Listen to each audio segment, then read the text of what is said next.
வணக்கம் சொந்தங்களே. காலையில் பிரேக்ஃபாஸ்ட்டில் உங்களை சந்திக்கிறதுல ரொம்ப மகிழ்ச்சி அடைகிறேன்.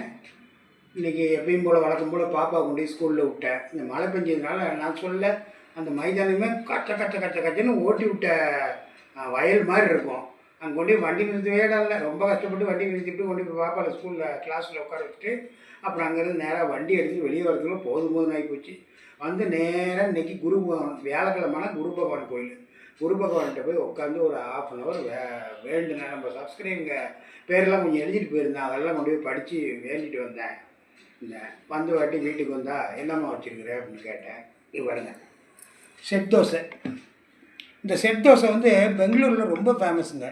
இதுக்கு ஒரு இது கொடுப்பாங்க. செட் தோசைக்கு ஒரு குருமா மாதிரி ஏதோ ஒன்று, அதுக்கு ஏதோ சொல்லுவாங்க, அது கொடுப்பாங்க. அவ்வளோ ஒரு டேஸ்ட்டாக இருக்குங்க இங்கே அங்கே பெங்களூரில். அப்புறம் அதிலேருந்து நான் பெங்களூருக்கு அடிக்கடி முன்ன வியாபாரத்துக்கு போவேன். அப்போ வந்து வீட்டில் வந்து அம்மாட்ட சொல்லுவேன், இந்த மாதிரி பெங்களூரில் இந்த மாதிரி தோசை விட்றாங்கன்னு. அப்புறம் சுட்டு காமிச்சேன்.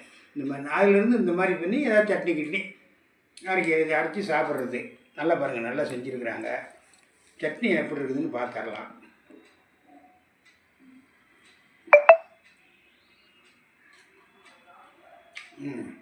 நல்லா சூப்பர் டேஸ்ட்டாக இருக்குது.